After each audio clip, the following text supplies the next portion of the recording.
నమస్తే రమగారు. నమస్తే జీ. రమగారు, ఆడవాళ్ళ తెలివితేటల మీద ఏదైనా స్టోరీ ఉంటే చెప్పరా? ఎప్పుడు తెలివి తక్కువ ఆడవాళ్ళ కథ చెప్తారు. అమాయకపు ఆడవాళ్ళు ఇలా చెప్తున్నారు కదా, తెలివిగా ఉండాలి, అలాంటి స్టోరీ. నేను నీకు ఆల్రెడీ ఒక తెలివిగా అదేమిటి ఇంకా వీరత్వంగా ఉన్న వీరలక్ష్మి కథ చెప్పలేదు? చెప్పారండి. చెప్పాను కదా, వీరలక్ష్మి కథ బాగుంది. చెప్దాం. ఒక ఆవిడ పుట్టమ్మ గారు ఈవిడ పేరు. ఒక ఊళ్ళోనట ఆ రోజుల్లో పాతకాలంలో ఎలా ఉండేదంటే ఓ 50-70 ఏళ్ల క్రితం మనకి టీవీలు పాడు ఏమున్నాయి అప్పుడు, సినిమాలు కూడా చాలా ఊళ్ళకి తెలియదు. ఈ హరికథలు, బుర్ర కథలు ఇలాంటివి కాలక్షేపంగా ఉంటుండేవి. అయితే ఆ కాలంలో ఒక హరిదాస్ గారు ఒక ఆయన ఊరూరా వెళ్ళి ఆ ఊళ్ళలో కాస్త మాట్లాడుకుని పెద్దవాళ్ళతోటి 40 రోజులు పాండవ ఉద్యోగ విజయాలు చెప్తానని, మహాభారతం చెప్తా, రామాయణం చెప్తా, భాగవతం చెప్తా, ఇంకేవో పురాణాలు, బ్రహ్మాండ పురాణాలు అవి చెప్తానని మాట్లాడుకుని 40 రోజులు ఆ ఊళ్ళో బస చేసి, లేదా 30 రోజులు, 20 రోజులు, కొన్ని రోజుల పాటు ఆ రోజు హరికథ చెప్పి డబ్బులు తెచ్చుకునేవాడు. దీంతో పాటు ఓ మృదంగిష్టు, తబలా అంతే డోలు వాయించే ఆయన, తర్వాత ఏమో ఒక తంబూరా, ఒకళ్ళు దీనికి అనుగుణంగా వీళ్ళిద్దరూ, ఈయన చిడతలు వాయిస్తాడు కదా, ముగ్గురు కలిసి తిరుగుతూ ఉండేవాళ్ళు ఊరూరా. అయితే ఆయన ఏం చేశాడు, ఒక పల్లెటూరులోకి వచ్చాడు. ఈ పల్లెటూరు మరి సుమారైన ఊరు అనమాట.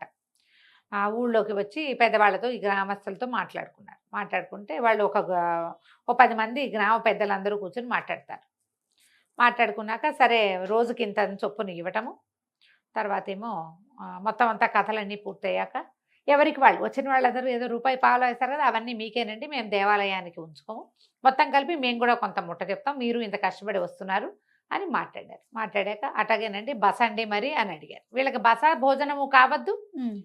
ఈ మిగిలిన వాళ్ళంతా కాస్త ఆము అన్నారు. ఉంటే ఒక ఆయనేమో బస మా ఇంట్లో ఉండొచ్చండి, కానీ భోజనం మా ఇంట్లో కుదరదండి అన్నాడు. అనేసరికల్లా ఒక పేరింబొట్లని ఒక ఆయన, ఈయనకేంటంటే మంచి ఉత్సాహం, ఎవరికైనా భోజనాలు పెట్టేయటం అవి చాలా ఇష్టం అన్నమాట. ఆయన ఏమన్నాడు, ఆ భోజనానికి ఏముందండి, మేము పెట్టేస్తాం, మా పిల్లలు 4 ఉన్నారు, వాళ్ళతో పాటేమో ఆవిడ వీళ్ళకి కూడా పెట్టేస్తుంది అని చెప్పి ఒప్పేసుకున్నాడు. ఒప్పుకున్నాక ఇంటికి వచ్చి చెప్పాడు, ఏమే మరి బస్ ఏమో ప్రెసిడెంట్ గారింట్లో కుదిరింది, మున్సబ్ గారింట్లో, మరి భోజనం మన ఇంట్లో, రోజు ఆ వేళకు వచ్చి భోంచేసి వెళ్ళిపోతారు, పగలు భోజనము రాత్రి పలహారమును అనగానే ఆవిడ గుండెల్లో రాయపడింది. 40 రోజుల పాటు ఏదైనా ఒక రోజు వస్తే వండి పెట్టేసేయచ్చు, రోజు చెయ్యొద్దు. ఒకవేళ ఏదైనా ఓపిక లేదనుకో, పిల్లలకి కాస్తంత పులిహార కలిపితే పిల్లలు తినేస్తారు, ఓపిక లేదనుకో అంత ఆవకాయ అన్నం కలిపి కాస్త వెనముద్ద నలిచిపెట్టి అంత పెరుగన్నం పెడితే అయిపోతుంది. 3 పెద్దవాళ్ళకి ఆవకాయ అన్నం పెడతామంటే ఏమైనా బాగుంటుంది, బాగుండదు. ఏం చేయాలో తెలియలే ఆవిడకి. బాగా ఆలోచించి సరేలేండి ఏముంది, ఈవేళ మొదటి రోజు కదా, మరి ఇవాళ మన ఇంటికి భోజనానికి రమ్మనండి, నేనేం చేస్తానంటే కాస్త సగ్గుబియ్యము పాలు అవి పట్టుకురండి, పాయసం చేస్తాను, అక్కడి నుంచి పూరీలు చేస్తాను అని చెప్పేసరికల్లా సరేనంటే ఈవిడ ఏం చేసింది, అంత వంట ఏం చేయలే, జాగ్రత్తగా. ఈవిడ పేరేంటంటే పట్టమ్మ గారు. పట్టమ్మ 3 పిల్లలు, 3 కూర్చోబెట్టుకుంది. వంటింట్లో కూర్చున్నాక ముందు పాయసం చేసింది, ఒక గిన్నెట్ చేసి అక్కడ పెట్టింది, పప్పు కూర చారు చేసేసింది. వంట అయిపోతూ ఉండగా వాళ్ళు వచ్చారు, 3 వచ్చేసరికల్లా 3 వచ్చి వాకిట్లో కూర్చున్నారు. భోజనం వేళ అయింది కదా, మరి 12 గంటలు అయితే రారు, భోజనం వేళ అయింది. ఈ భర్త గారు లోపలికి వచ్చి ఎంతవరకు వచ్చిందంటే, వంట అయిపోయిందండి, దాని ఏముంది, మనకు అసలు విస్తరాకులు లేవు ఇంట్లో, ఒక్క ఆకు లేదు, విస్తళ్ళు లేకుండా ఎట్ట పెడతాం, పోయేట విస్తరాకులు కోసూరండి అన్నది. ఆ విస్తరాకులు అంత దగ్గరలో లేవు, ఇంకా 12 1 గంట దాకా సమయం ఉంది కదా, సరేనని ఈయన విస్తరాకుల కోసం బయటికి వెళ్ళిపోయాడు.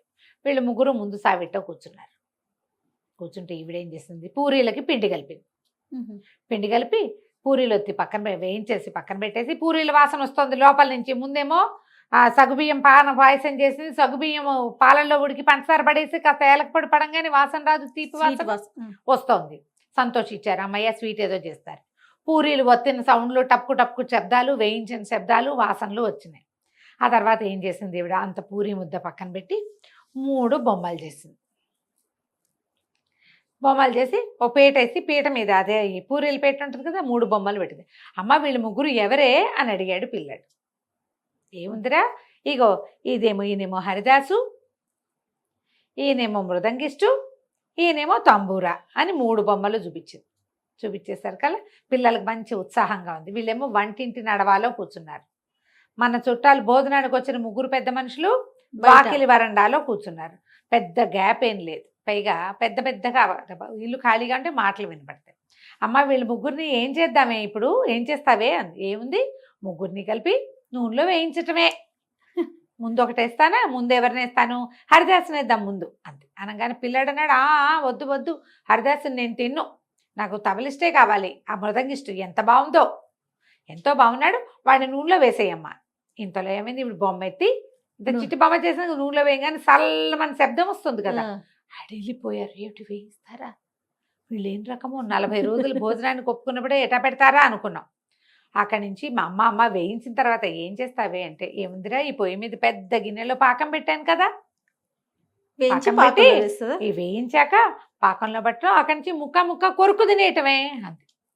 అనగానే అడెళ్ళిపోయారు. ఓరు నాయనా, ఈవిడ ఇంత నూనె పెట్టింది, నూనె పెట్టి మమ్మల్ని మన ముగ్గురిని 3 పక్కల వేయించి తర్వాత పాకం పట్టి తింటారు కాబోలు వీళ్ళు, అయ్య బాబోయ్ ఇంకేముందని చల్లగా వెళ్ళిపోయారు బయటికి. ఈవిడేం చేసింది, 3 బొమ్మలు వేయించేసింది, పక్కన బెల్ల పాకం పెట్టింది, పాకంలో వేయించేసి పిల్లల ముగ్గురికి ఇచ్చేసింది. పిల్లలేమో ముక్కలు విరుచుకు తినేస్తున్నారు. భర్త వచ్చాడు. భర్త వచ్చి, ఏమే భోజనాలు పెట్టేసావుటే అన్నాడు. ఏ భోజనాలు, వంటంతా అయి కూర్చుంది, మీరు రాలేదని ఇంకా పెట్టలేదంటే అంది. విస్తళ్ళు కుట్టు వీళ్ళు ఎటో వెళ్ళారు చూసొస్తానన్నాడు. ఎటు వెళ్ళారు, ఎంత వెతికినా కనపడరే వాళ్ళు. చెరువుకి వెళ్తామన్నారు, ఏమిటంటే నాకేం చెప్పలేదండి, సావిటో కూర్చున్నారు, మంచినీళ్ళు పంపించాను తాగారు, 3 చెంబులు ఉన్నాయి, మంచినీళ్ళు చెంబులు. విసినకర్రలు పంపించాను విసురుకున్నారు, 3 విసినకర్రలు ఉన్నాయి. మంచినీళ్ళు తాగి విసినకర్రలు విసురుకున్నాక స్నానానికి వెళ్తారా, ఎవరైనా వెళ్ళరు. ఏమైపోయారు. సరే అక్కడి నుంచి ఈయనన్నాడు, బసదకి ఏమైనా బట్టలు తెచ్చుకోవడానికి వెళ్ళారేమోనే, ఏ గావంసానో తెచ్చుకోవడానికి మర్చిపోయి ఉంటారు, మడిగట్టుకోవడానికి, పోయి చూసొస్తానన్నాడు. బసకెళ్తే చెంబు తప్పేలా వాళ్ళవేమీ లేవు. వాళ్ళు ఏం చేశారు, ఈ ఊళ్ళో ఎట్లాంటి పరిస్థితులు వస్తాయో, పొద్దున అడగంగానే ఒప్పుకున్నారు. వీళ్ళు 7 గంటలకు వచ్చారు, అడగగానే ఒప్పుకున్నారు, వెళ్ళి భోజనాలకి పిలిచేశారు. వీళ్ళు ఇంకేమైనా చేస్తారేమోనని వాళ్ళు ఏం చేశారు, ఆ బసకి పరిగెత్తుకుంటూ వెళ్ళి వాళ్ళ ముగ్గురివి సామాన్లు ఉన్నాయి, 3 సంచులు, తంబూరా 1, అక్కడి నుంచి మృదంగం 1, మొత్తం తంబూరా మృదంగంతో సహా బయటికి వెళ్ళిపోయారు. ఈయన ఆశ్చర్యపోయాడు, ఇదేమిటి ఇట అయింది అని. అంతా వెతికాడు, ఎక్కడా కనపడలేదు.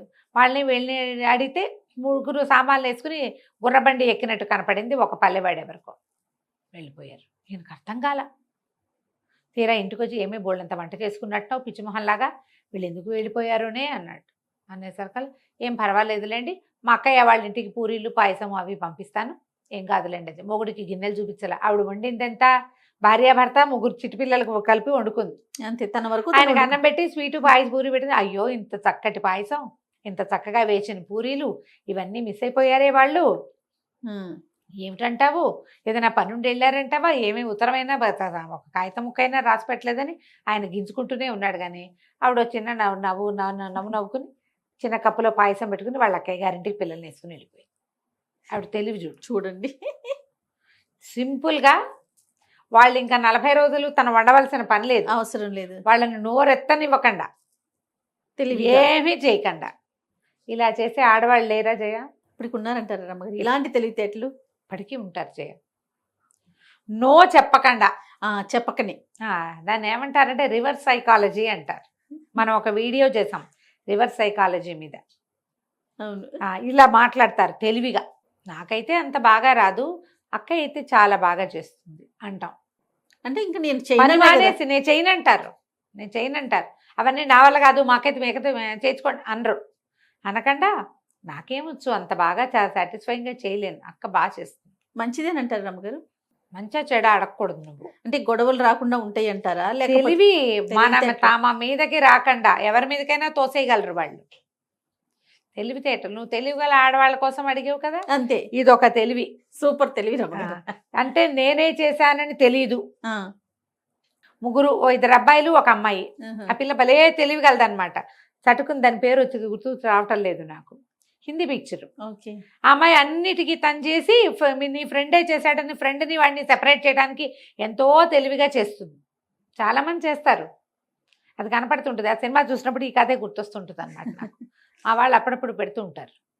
ఎప్పుడు కూడా మన తప్పు లేకుండా ఎలాంటి తెలివితేటలైనా చూపించవచ్చు. దీంతో మనకి సమస్య తీరచ్చు కానీ ఎదుటి వాళ్ళకి సమస్య కాకుండా మాత్రం చూసుకో. ఇది రివర్స్ సైకాలజీ మంచిదే, కానీ ఎదుటి వాళ్ళ కాకపోతే సమస్య కాదు. అది తీవ్ర రూపం దాల్చకూడదు అంతే. నమస్తే. నమస్తే.